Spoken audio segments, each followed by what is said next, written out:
Thank you for joining us for this presentation. My name is Wade Cresswell. I am the President and CEO of the Roane Alliance, which includes the Roane Chamber and also an initiative of ours, Education Matters. I'm speaking in this presentation specifically on behalf of the Roane Chamber Board of Directors, who made bringing K through 14 education to Roane County its annual program of work for this current fiscal year. The Roane Chamber has over 400 members, and of those 400 members, they employ over 12,000 employees.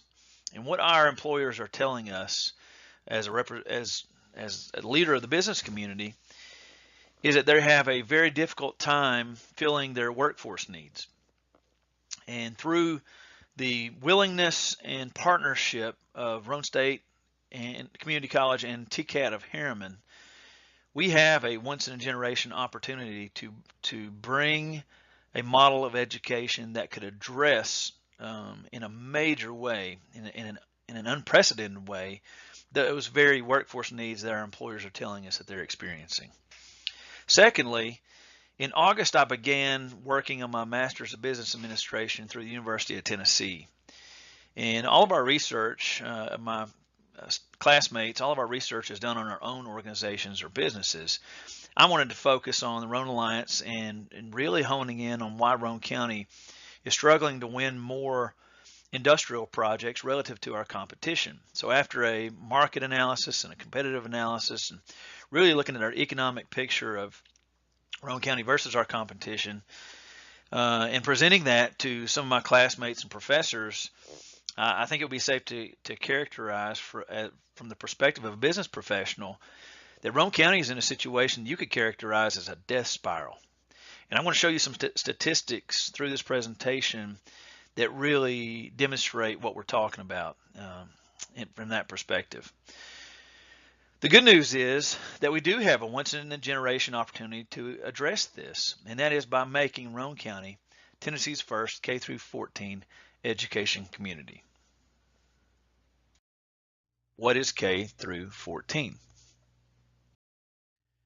K through 14 is an educational model that incorporates Roane County's post-secondary institutions, which are Roane State and TCAT Harriman, into public high school career pathways that enable students to graduate high school with a college degree or certificate or ready to work on day one. K through 14 school in Roane County would provide up to 2 years of college by the end of high school senior year for every high school student who chose to participate in this program, or as we're going to prove, really every student, but up to 2 years are available. This plan would combine Harriman High School, Roane County High School, and Kingston Rockwood High School into one comprehensive high school that would currently have an enrollment of 1,481 students. That would rank 53rd in the state as far as size of schools. And there would also be, if this is our enrollment, it would mean that there are 13 other schools within an hour drive time that are larger. This plan preserves Oliver Springs High School and Midway High School, mainly due to transportation concerns that came about through the planning process. Over the last year and a half, Roane County Schools has gone through the process of gathering community input to see exactly what it is that Roane Countyans wanted in a high school. And the two most important factors that were identified by the public were career and technical education and arts. This slide represents the percentage of physical space that would be dedicated to certain categories of programming. And you see there, career and technical education, 19.2%. Career and technical education are that's the curriculum that was lost back in the 80s and 90s when school systems throughout the state, really throughout the country, moved away from the vocational technical type education and tried to really push students to go in towards college in a university setting. And what we've seen is an entire generation, a generational gap of people who have the extremely needed and in high demand technical skills that so many of our employers depend upon. So one of the most important factors of this entire model and program and plan is reviving Roane County's ability to churn out those technical type workers, whether it be electricians, welders, carpenters, to even more advanced type of courses like cybersecurity, and in others, even like culinary arts. These would all be available through career and technical education in a way that we cannot provide to all of our kids right now. That 19.2% is the highest percentage of CTE curriculum in East Tennessee. Arts and assembly, you see there's 13%, very high percentage when you combine the two, and that I think both of these are addressing two deficiencies that we have throughout our system of 5 schools currently. We just don't have enough kids in one location to be able to provide either of these opportunities in the numbers that we certainly could in the new model. CTE would include Roane State and TCAT faculty, which is very important. And CTE would also include changeable flex space, meaning that you could change from one technical curriculum to another very rapidly in adjusting to the workforce demands, changing workforce demands. That couldn't be done in any of our 5 schools currently. So this flexibility gives the new facility capability to help provide an education for our kids that we currently do not have. A K through 14 school would increase opportunity for all students to participate in dual enrollment at Roane State, dual enrollment at TCAT. Every student would have greater access to middle college and early college at Roane State, and there would be a first of its kind middle TCAT. Again, the middle college and middle TCAT means you graduate with a college degree or certificate at the same time you graduate high school. And everything less than that, early college or dual enrollment, you make progress toward a degree, but you don't actually graduate. Now, the last point there is that students would graduate with at least 3 to 4 college classes. Well, they would graduate high school with at least 3 to 4 college classes, credit for those classes. That's important. Let me show you why. Currently, and now, 56% of high school students in Roane County are eligible for dual enrollment, early college, or middle college. That's not that 56% of our students take advantage of those opportunities, but that's what they're eligible for. In a new school, in a K through 14 school, every single student, 100% of students, excluding some special education cases, of course, but every single student would graduate with at least, at the very minimum, 3 college classes under their belt. This is why this slide shows career earnings potential. And if you start in the second column from the left, you'll see that an adult that graduates high school and never goes on to attain any more education, statistically speaking, will make about $1.3 million over the course of their career. Just with some college, in the next column over to the right, just with some college, an undetermined amount, so let's say 3 classes, for example, statistically speaking, on average, that person's going to make about $250,000 more over their career. So a graduate from K through 14 school that doesn't even try to do anything differently than a graduate from a traditional high school with no dual enrollment statistically will make $250,000 over the course of their lifetimes more. So if you can pretty quickly begin to see what the economic impact of that would be throughout the community, both short-term and long-term. And of course, some college isn't the goal. The goal here is to get all of our students closer to attainment, closer to gaining that college credential, and closer to building a better life for their families through a better career. That's the goal. That's the point. So what's at stake? Why is the Roane Alliance president speaking on behalf of the Chamber Board to talk to you about schools? And this goes back to my research. Goes back to my research and the conclusions that I came to. And the conclusions that I came to really were this. There are 2 major obstacles to growth in Roane County that I uncovered. This is just what I looked at. I'm not saying this is the comprehensive picture, but it's a clear enough picture for me. Those two obstacles are our population trends and the impact of the opioid crisis on our culture. Let's look at population trends specifically. So Roane County is located within the Knox County Metropolitan Statistical Area, or MSA. It's a 9-county region, and it looked at census data from 2010 to 2016. And in that time, our MSA grew by 3.7%. So let's look at counties both within that MSA and then others contiguous to Roane County and see what it showed. Knox County grew by 5.5%. Blount County grew by 4.6%. Anderson County grew by 1.1%. Loudoun County grew the fastest in the region at 6%. Cumberland County grew by 4.6%.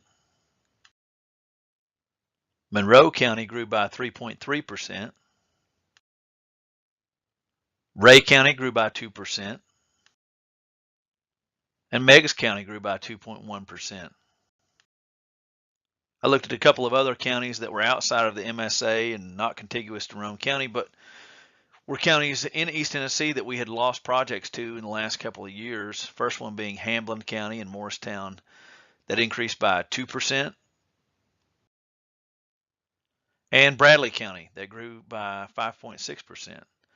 So with all this growth happening around us, and that's the picture during this time, during the 2010s, that we've seen significant growth happening all throughout East Tennessee in particular. Where does Roane County stand in the midst of all of this growth? Minus 2.4%. So in the midst of declining population, it would be one thing if all of the other counties around us were also declining, but what we're seeing is that we're surrounded by growing counties, and that magnifies the impact that negative population trend has. So, I mean, compare this to Loudoun County, for example. There's an 8.4% gap in growth. That is significant. Our cities are also experiencing decline. So Harriman, in the same period of time, decreased by 2.1%. Kingston decreased by 1.6%. Oliver Springs grew by 22 people. And Rockwood decreased by 2.1%. So you see, outside of the cities, the problem's worse because your overall rate is negative 2.4%. So I had someone who I would talk to about this a couple weeks ago tell me that they felt like the Roane County statistics were possibly skewed by workers that had moved in response to the TVA ash spill, which occurred in 2008, and that our decline may be relative to those numbers as opposed to what was actually happening. So I said, fair enough point. So let's go back to the point in time from which Roane County has actually seen growth. So that would take you back to the 2000 census, and then let's recompare and see what those numbers show. Here's what it showed. Roane County still came in at the bottom of that list. This is looking from 2000 to 2016. But we did experience 1.8% growth over that period of time. But the other numbers ahead above it are really what stand out. Anderson County, which is second from the bottom, still grew by four times faster than Roane County did. And Loudoun County, again, which I mentioned before, had grown by 31.6%. Now, one of the figures that's been tossed out is that, well, Loudoun County's grown because their tax rate's lower. Well, the tax rate is lower in Loudoun County, but that doesn't mean that it's cheaper to live in Loudoun County and pay taxes. Let me give you an example. To live in Roane County, the median home value is $120,000. The tax rate in Roane County is $257.5. So the average taxpayer in Roane County is going to pay about $770 on their taxes. That is the median home value, looking at that. But in Loudoun County, the median home value is $176,800. The tax rate's $1.85, which is a lower rate. But if you figure out what the average taxpayer pays in Loudoun County, the average taxpayer is going to pay $816.13. So it is still more expensive to live in Loudoun County because property values are higher. So that argument doesn't have near the legitimacy to me, because it's still more expensive to live in Loudoun County. Some people may wonder why population decline is important. They don't understand what this leads to. And this is what researchers would tell you. And we have seen this firsthand. Effects of population decline include labor shortages. I think every employer in Roane County would tell you that they're having difficulty hiring and keeping good people. That's been happening. An increase in crime. I'm going to show you some statistics in a minute which are very surprising. An out-migration of talent. I can tell you anecdotally, story after story after story of young families moving away from Roane County, or choosing not to move to Roane County even though they might work here, because they want to move to other counties to raise their children, where they have greater confidence in their schools. When you have out-migration of talent, that leads to an aging population, and statistics certainly bear that out. Then you have fewer customers, which leads to business closings and layoffs. And we have more than our share of empty storefronts. So that all happens on the private side. What happens on the public side? You end up with decrease in property values. I just showed a $56,000 difference between Roane County and Loudoun County in average property value. That leads to decrease in your tax base. We know that the value of a penny on the tax dollar has been dropping. That leads to a decrease in government services, which is rare. What happens usually to keep that from happening is a tax increase. And that leads to a decline in public facilities. And to give you an example of a decline in public facilities, what that means, our 5 high schools were built in 1947, 1949, 1950, 1955, and 1972. Now, they've all had additions to them, don't get me wrong, but that's the last time that we built a new high school in Roane County. And then, so the last point there is why I'm talking to you. Answering that question, why in the world are you talking to me? This is why. Because when all of these things happen, it makes recruiting and attracting large employers much, much more challenging. So I wanted to see if building a new school can have an impact on demographics.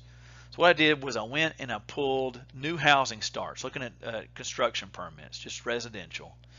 And I wanted to compare them with communities that had recently undergone building program within the last few years, and just to see how they compared. And what I saw was that Roane County's rate, 140, is just using most recent data I could find from each of these. Most recent data was 146 per 100,000. Alcoa's was 3 times higher. Hardin Valley's was 9 times higher. So I want to admit right now that this is a chicken and an egg argument. Don't get me wrong. I understand that the natural progression of things is for communities to build schools in response to growth that's happening. That's the natural progression of things. But there are communities out there, and we can point to the research that shows it, that some communities have, and you certainly can, build schools to spur growth, particularly when you have a new model that changes how you educate your children that will be very attractive to parents. So the case I'm trying to make here is that it's possible, and that we should certainly consider it to try to reverse this negative population trend we find ourselves in. Now, there's a very personal reason for all of us who live in Roane County. I don't know anyone who hasn't been impacted by this in some way or another. But let me ask you, at the risk of seeming overly dramatic, let me ask you this question. What would Roane County do if a serial killer was on the loose and killed one person every 12 days for a year? I think it would be pretty chaotic. There'd be panic, there'd be isolation, there'd be breakdown. You have people fleeing the area, moving away. Well, I want to tell you, this is a true story, and this is exactly what's happening. The opioid epidemic has reached crisis level in Roane County, and the statistics bear that out. And I'm just looking at overdose deaths. I'm not looking at violence, I'm not looking at auto accidents, and I'm not looking at suicide. I'm just looking at the overdose deaths. So let's look at those statistics. This graph shows the national average, state average, and Roane County average. Most recent data from the CDC in 2016 shows that 19.8 Americans out of 100,000 people died of a drug overdose. In Tennessee, which is 13th highest in the country, 24.5 citizens died of a drug overdose in 2016 per 100,000. In Roane County, the most recent data, 2017, shows that 56.8 Roane Countyans per 100,000 died of a drug overdose. So that's more than double the state average and almost triple the national average. The Tennessee Department of Health ranks Roane County as the 4th highest county in the state for overdose deaths. The highest state in the country for overdose deaths is West Virginia at 52 per 100,000, which means that Roane County's rate is higher than every state in the country. The Robert Wood Johnson Foundation ranks Roane County 65th out of 95 counties for overall health outcomes. That number would be much higher. We'd have a much higher ranking were it not for those overdose statistics. Let's look at crime, which really tells eye-popping picture, I think. Again, we're looking at the same data from 2010 to 2016 that we looked at when we're looking at population. And remember, from this period of time, we're looking at a population decline, right? So during that time, overall crimes, these are total number of arrests. Looking at this, I looked at this is from the Tennessee Bureau of Investigation, the Tennessee Incident-Based Reporting System, and I looked at for these statistics. This came from the Sheriff's Department. Let's look at TBR's database, but these were arrests from the Roane County Sheriff's Department, and then your cities of Harriman, Kingston, Oliver Springs, and Rockwood. And this is what you saw. Overall crime, overall arrests increased by 4.8% over that period of time. Drug-related arrests increased by 76%, and opioid-related arrests increased by 98%. Now, this is the point in my research where I understood that our culture is in trouble and that we're in serious decline. When you compare this with our population decline and how fast the drug problem is increasing, particularly when you're talking about death and crime. And I don't want to minimize here, because the Roane County Anti-Drug Coalition has been fantastic partners with us through this presentation. I don't want to minimize the wonderful efforts ongoing. In fact, a lot of people can show statistics, and our new report came out yesterday that showed we're making a lot of progress on how we control prescription pain medications and how they're distributed, and everything's trending in the right direction with our efforts that we can control. But when you look at death and when you look at crime, which are two of the issues that probably impact our culture the most, we're losing. And that's what I think we really need to be paying attention to. So that's the bad news. And that's all the bad news I really want to share. I hate talking about bad news. I hate painting a negative picture, but it's very important that my community understands sort of what I've uncovered, and nobody else is talking about this out there. The good news is that we have a solution, and it's not just scrambling to catch up. We have a solution available to us because of the partners that have come to the table that's not currently available to anybody else.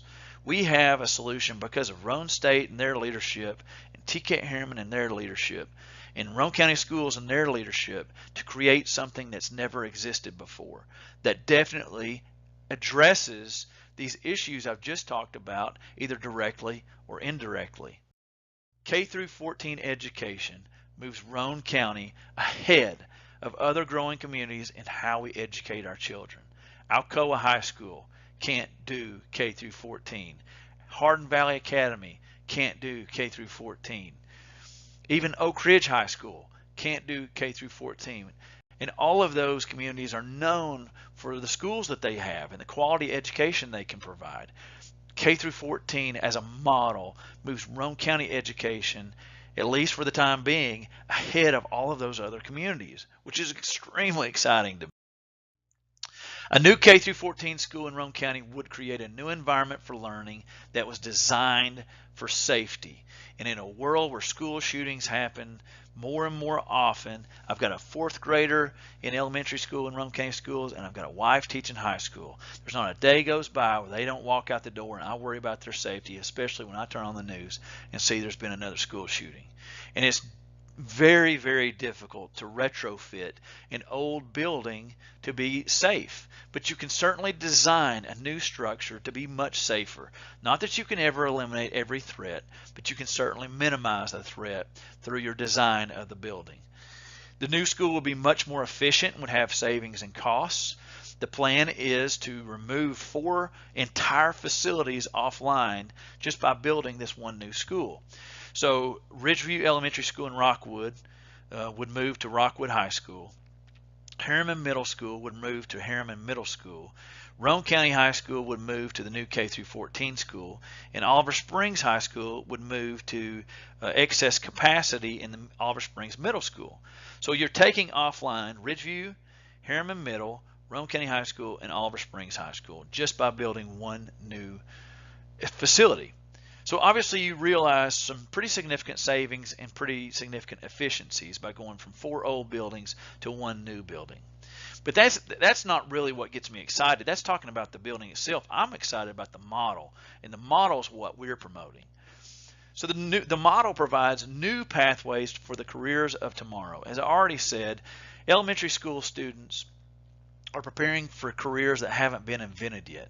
How are we going to prepare those kids if we aren't creating environments that are adaptive to the workforce demands, the changing workforce demands? Well, this enables us to do just that in response to what our businesses and industries are telling us that they need. This would create first of its kind partnerships with Roane State and TCAT that doesn't exist in the state of Tennessee. This would incorporate local businesses and industries into helping build out what those pathways are actually going to be, so that when a student graduates from that pathway, that those industries and businesses would be confident that they were getting a good employee as a result of that training and education. We've talked about how this could potentially lead to new housing developments, which could reverse the negative population trend. You could then, what all Roane Countyans want is more retail. Well, retail business developers aren't going to locate in an area that's showing negative growth, because if they can't prove that they're going to make money in a certain place based on what the numbers show, they're not coming. But if you start building new rooftops, then you are increasing your possibility of recruiting new retail. And then as we build momentum in those two areas, it becomes much easier, and it's just better to be able to grow the economy through new company locations, which is our mission as an organization. Very personally for me, I told my board when they hired me that my number one goal is to help create an environment in Roane County where my son could grow up and be anything he wanted to be and not have to leave home to be it. And I believe that K through 14 education makes that much more possible and viable, because of, number one, because of how we're preparing him for those careers, and secondly, for our ability to recruit based on how we're preparing. This one is extremely important. It hasn't been talked about much. The Roane State Community College is one of 13 community college systems in the state of Tennessee. It's the only community college named for its home county. Roane State is obviously headquartered at the Harriman campus. The problem is that Roane State Harriman has seen declines in enrollment for the last few years, and weigh that against the fact that other campuses in Roane State's 9-county service area have seen increases in enrollment. So imagine a scenario where the Tennessee Board of Regents asks Roane State to move its administrative headquarters from the Harriman campus to a campus that was growing and had a higher enrollment. That is not out of the realm of possibility. That is a possibility. So what I'm saying is that I believe if those administrative jobs, which are really part of the backbone of our workforce in Roane County and have been since the early 1970s, I think that would be devastating both to the economy of Roane County and to even the identity of Roane County. Losing an administrative headquarters for a community college to a different community, a different county, has never happened in the state before. So we certainly don't want that to happen now. But on the flip side of that, if you build a new K-14 school adjacent to Roane State with very close ties and partnerships through the K-14 programming, you're going to be able to create a pipeline of students into that campus that hasn't existed before, to the point that the partnerships and the curriculum developed have shown enrollment in Roane State Harriman campus could increase by up to 50% for that campus. So not only have you done something to improve your overall education through these partnerships, but you've helped save a campus and build it, making it stronger, a stronger employer and a stronger partner in Roane County that was seeing its struggles. Now, very importantly, too, in that last point, Roane State and TCAT cannot afford to provide these partnerships, this level of education, in more than one location.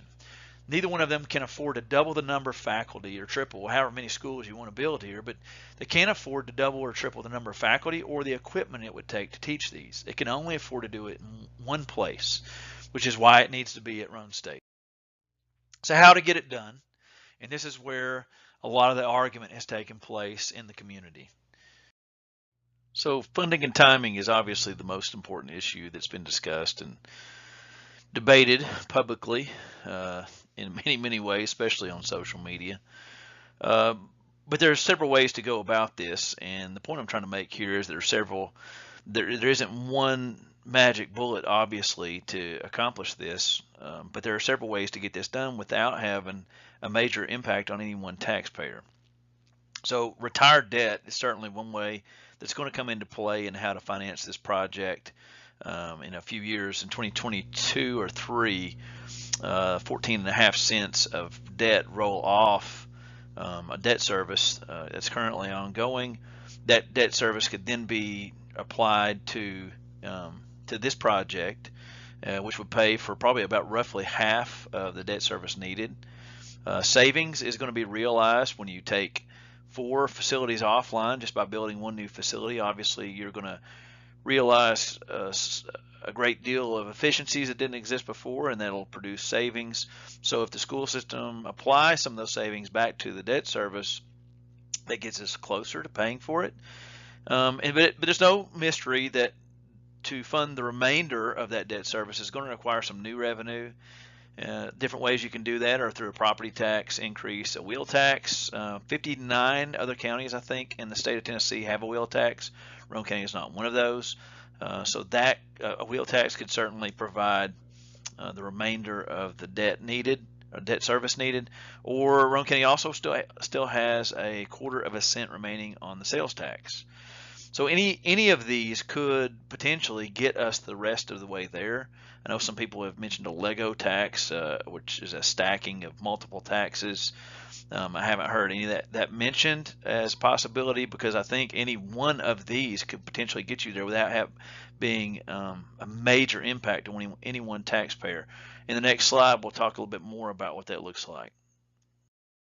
So looking at property tax, this is this top chart, top table that you see lays out how you calculate property tax. So let's go through this. The top line, or the second line there, says current. This is in Roane County. The median home value in Roane County is $120,000. So how do you figure out what you're going to pay? You multiply that times 0.25. Then you multiply that by the tax rate divided by 100. Our current tax rate is 2.575. So you multiply all that out, or you calculate all that out, and you end up with the median home owner in Roane County is going to pay $772.50 for their property taxes, with a 10-cent tax increase on your property tax. You go through that whole same equation, and now you've got a property tax rate of 2.675 divided by 100 is how you get that number there. And you end up that the median home owner, which is the average taxpayer in Roane County that owns a home, is going to pay $802.50, a $30 difference. That's one family trip to Cracker Barrel. That's one large coffee at Dunkin' Donuts per month pays for the school. So let's say that's still, this county commission still doesn't have the stomach to do that. Okay, let's look at what a wheel tax means then. There are roughly 40,000 vehicles registered in Roane County. On average, right now we pay $24 per tag to register our vehicles.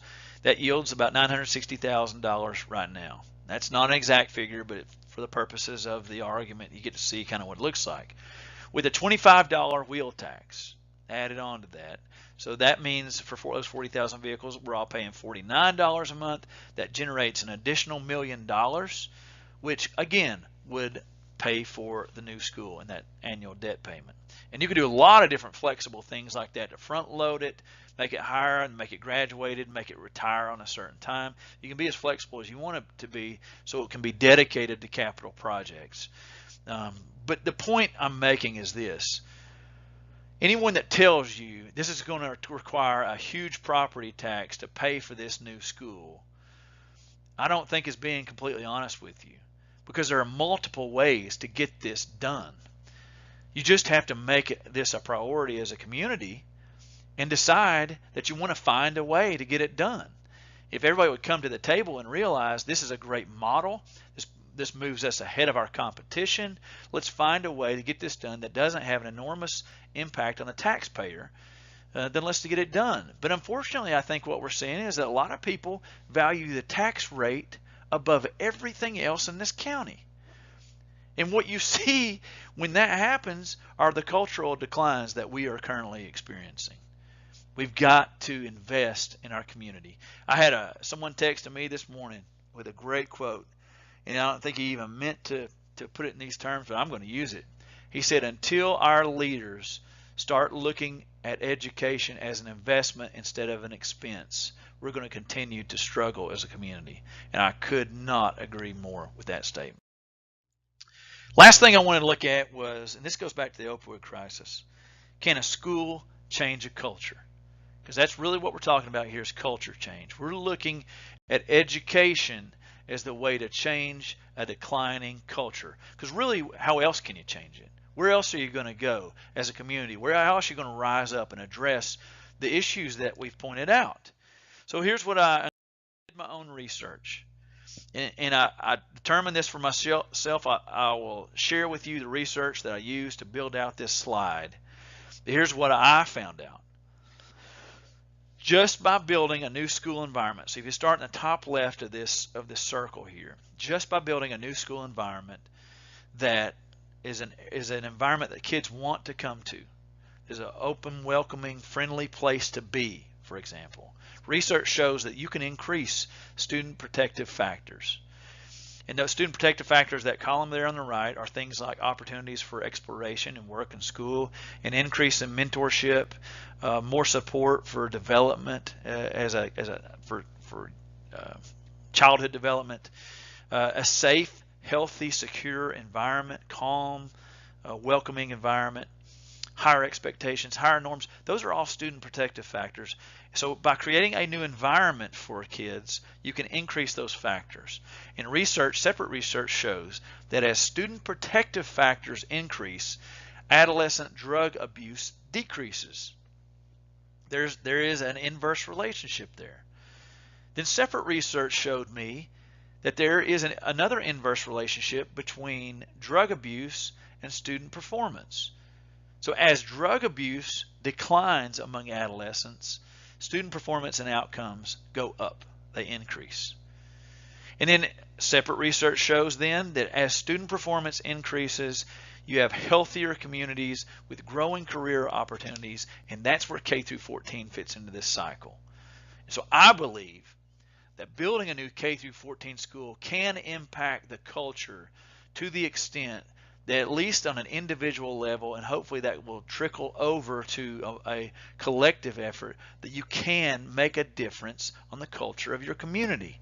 We have seen this in an adjacent community. I spoke with my counterpart in Roane County, and actually I was calling him to ask about residential growth statistics, and he said, you know, Wade, I can't say that I've seen a lot of residential growth as a result of our new high school that we built just I want to say 4 or 5 years ago. He said, but what we did see, and I didn't even ask him about this, he just offered it. He said, what we have seen is a change in our culture. And that culture within the school has changed to the point we're beginning to see that spill over into the community. It can be done, and it needs to be done. This is a list of the research that I used to build that slide. It's not by no means the extent of my research. This is just what I used to build out that particular slide and proof that a school can help. So I want to leave you with this. We have to do something.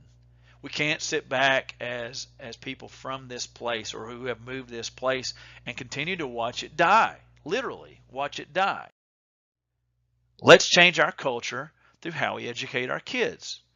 Now, on the flip side of this whole argument is this: the cost of doing nothing. There are 2 high schools in our system right now that are in need of replacement. Now, immediately. So if the Roane County chose to do nothing, eventually they're going to have to replace some schools. And the replacement cost for all 5 of those schools certainly exceeds the cost of building 1 new comprehensive school right now. Because if you have to replace those schools, that means you keep the schools you're about to vacate open. So you still have 17 facilities.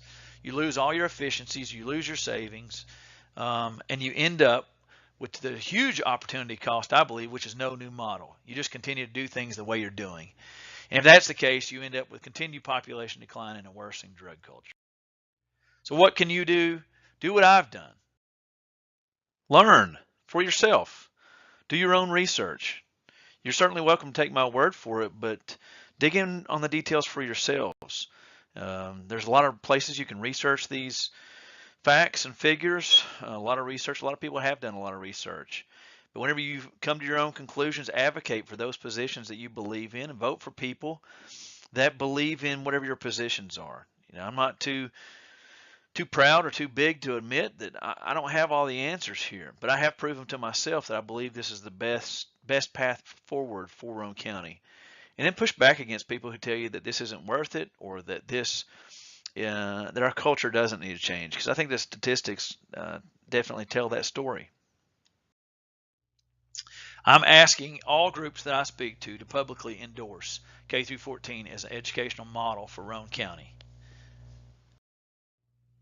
So far, the endorsements that we've received for K-14 education in Roane County are the Roane Chamber Board, Roane County Anti-Drug Coalition, Roane County Industrial Development Board, Roane County NAACP, Chamber Ambassador Team, Express Employment Professionals, Edward Jones and Associates, and Derek Runge, Caldwell Banker, Jim Henry and Associates, Ron Berry Insurance, Tennessee Board of Regents Chancellor, Dr. Flora Tidings, the Roane Alliance Board of Directors, Rockwood Civitan, the Roane County News, Friends of Roane County, Harriman Rotary Club, and Animal Medical Center are all the organizations or businesses that have endorsed K-14 education so far. I certainly appreciate the support of these organizations and the people that make them up. But there have been cases where I've spoken to groups and it hasn't necessarily been appropriate for them to endorse it. And I certainly don't want to do anything that would jeopardize an organization's mission or a business, any business opportunities for a business, obviously. In fact, our whole goal is to support the business community. That being said, I do believe that this plan provides a much brighter future for the business community. Otherwise, I wouldn't be talking about it. So I just want to thank these people and certainly welcome any future endorsements for groups or businesses that would like to voice their support. Dr. Leah Watkins and Roane County School Board will be rolling out what the actual plan for the school is on March 27th at Roane State in the O'Brien Theater at 5:30, and I strongly encourage everyone to attend that. If you can't, we will be live streaming it. I'm sure we won't be the only ones live streaming it, but that presentation will be available on our website after it has been rolled out, as well as the school's website. There are many ways you can find this presentation and other information that helps support the case for K-14 in Roane County as our educational model. RoaneK14.com is one website, one way to get there that goes to our Education Matters page. Education Matters 2 Roane.org.com, or you can get there through RoaneAlliance.org through our family of websites that we have there. This presentation, among others, is also posted on social media through our Facebook pages, particularly on Roane Chamber's Facebook page and Education Matters Facebook page. With that, I want to thank you for your time listening to this presentation. It's fairly lengthy. I've had you for the last 43 minutes, but I hope you see how important this is to the future of our community and how this is truly a life and death matter for our county. And I'll leave you with this. I believe that education is the way to change our culture, but there are those who certainly don't agree. And my question is this: if not K through 14, then what? Because I haven't heard any other plans to help address these issues. I thank you for your time. I'll certainly be glad to come to speak to anybody at any time. Just let us know with Roane Alliance if we can be assistance or if you have any questions at all. Thank you.